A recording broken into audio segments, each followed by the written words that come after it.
The origin story. When I look back, it becomes clear that none of this arrived as a moment of inspiration or a clean idea. It was not launched, announced, or designed. It formed slowly, in the same rhythm that memory uses when it surfaces without being called. It emerged through ordinary days, through long walks, through questions that refused to settle, and through a life that never quite aligned with the scripts that seemed to come easily to others. There was no intention to create something.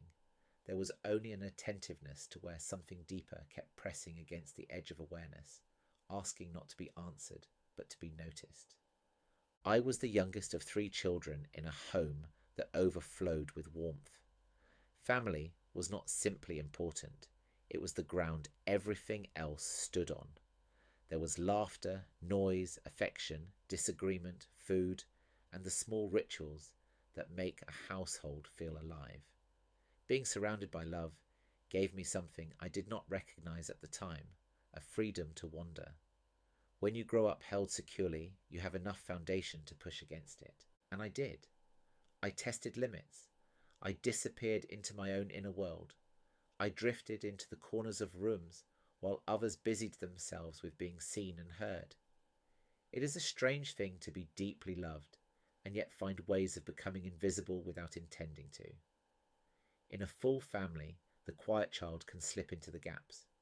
That is where I learned to listen for what was not spoken. That is where I learned the texture of silence. Books became my refuge, though not an easy one. Undiagnosed dyslexia meant every page felt like a climb.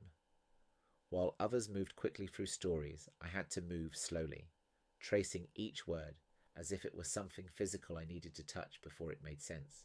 Reading demanded patience, but that slowness gave me something unexpected. I lingered in the spaces between sentences. The pauses others skipped became the places where the text felt most alive. I did not simply read stories. I lived inside the gaps. That was my first encounter with presence, though I had no language for it then.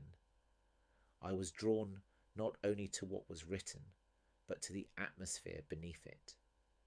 Reading became a way of disappearing and returning altered. I dreamed in colours that did not exist. I built worlds out of smells and sounds. If something felt impossible, I imagined it until it softened. At night, when the world went quiet, I would listen to the rain and wonder whether hot and cold held secret meetings before deciding the temperature of each drop.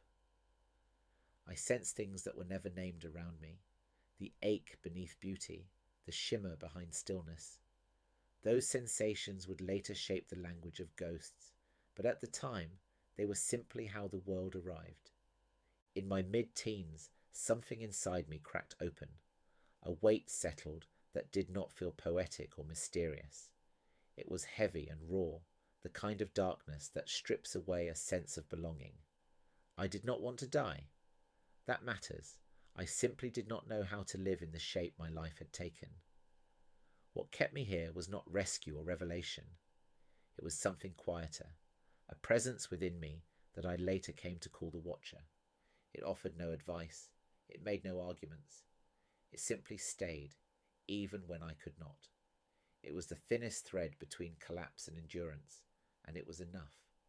Around that time, I began forming rituals without knowing they were rituals. Long before I had language for it, I sensed that thoughts carried weight and could shape experience if left unchecked.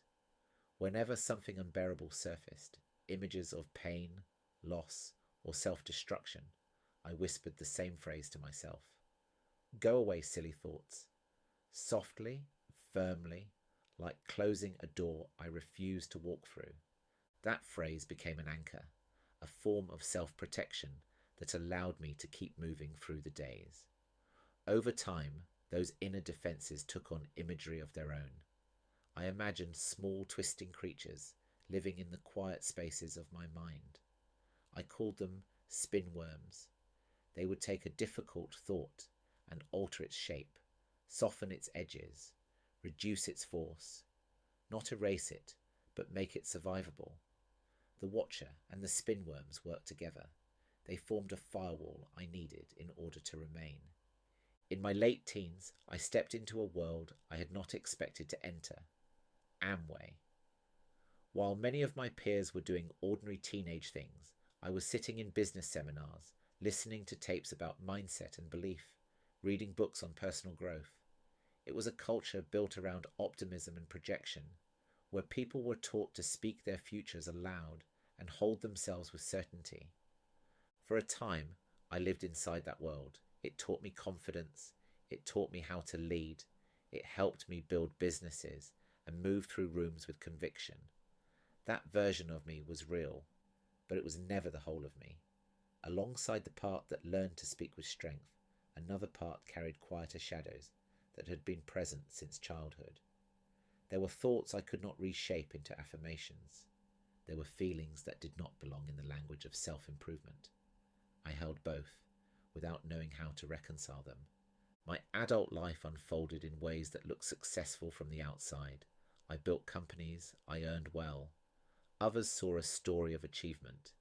Yet underneath, I knew I was living a life that did not belong to me. I had joined a race I never consciously chose, and eventually I wanted out. So my then wife and I left the UK with our young family and moved to Portugal. We bought a villa with a pool and enrolled the children in international school. But I was not chasing lifestyle. I was chasing simplicity, quiet mornings, a smaller life with more honesty. I longed for something real. Then everything collapsed. The financial crash arrived. Businesses failed. The house was lost. My family returned to the UK while I stayed behind to untangle what remained. In that silence, something inside me unravelled as well. What followed was not a breakdown. It was a midlife awakening. During that time, I picked up a book I had owned but never opened, The God Delusion by Richard Dawkins. I had grown up Roman Catholic, more through culture than conviction, but even after leaving religion behind, a quiet sense of God had lingered in the background of my life. That book dismantled the last structure of belief I did not realize I still leaned on. For a while, I was spiritually bare, emotionally exposed. Everything I had unconsciously relied on was suddenly gone. But collapse creates space, and into that space came The Power of Now and a New Earth by Eckhart Tolle. They did not argue, they did not demand belief. They invited attention. They spoke of presence in a way that recognized experiences I had lived privately for years. Watching thoughts, sensing stillness, creating inner boundaries. The experiences now had language, and that language allowed them to settle. Dyslexia meant reading remained slow, but slowness had become an approach rather than an obstacle. It allowed words to echo. I did not learn presence from those books. I remembered it. From there, my path widened. I read across traditions and philosophies. I explored mystic lineages and nature-rooted ways of knowing. I was not seeking salvation. I was seeking resonance. And slowly, life softened. Returning to the UK brought another beginning. For a time, we lived with my parents. I had no work, no certainty, no conventional path ahead. So I created something of my own. I called it It Might Never Happen. I helped people tell their life stories, not for publication, but for their families. I also supported people who were downsizing after bereavement, illness, or major life transitions. Listening became my craft. Stillness became the way I accompanied people as they moved through the physical archives of their lives. I began to notice something that changed everything. People did not keep objects for their usefulness. They kept them for the memories held inside them, a scarf, a cassette, a cracked mug. When the memory was spoken, the object could often be released. When the story was honoured, the weight eased. Presence had done its quiet work. The earliest foundations of the ghost movement were laid in those rooms, at kitchen tables, beside boxes of belongings, in the pauses where someone's eyes softened because something long carried had finally been seen. Memory was not simply recalled, it was lived. It was a field people stood inside. Over time, a rhythm formed. Words gathered around certain ideas. stillness, memory, presence. The shape of ghosts appeared long before it was named. And when the world slowed during the pandemic, there was space to meet what had been waiting, not through desperation, but through maturity, a readiness that comes from living long enough in both dark and light. Ghosts did not arrive as teaching. It arrived as remembering. The words that came were not instructions. They were echoes of something already known, not just by me, but by many who had felt the weight of memory and the pull of presence without language. For years, this world lived quietly inside me, and it was Crystal, my wife, who gave it its first breath. She trusted the rhythm before it had form. She encouraged me to write. She held the space for it. Without her, much of this might have remained unspoken. Her faith allowed the movement to take shape. Today, Ghosts walks beside people rather than ahead of them. It threads itself through whatever life is already being lived. It recognizes memory, it honors bereavement, it acknowledges the quiet weight carried in bodies and histories. It offers companionship rather than direction.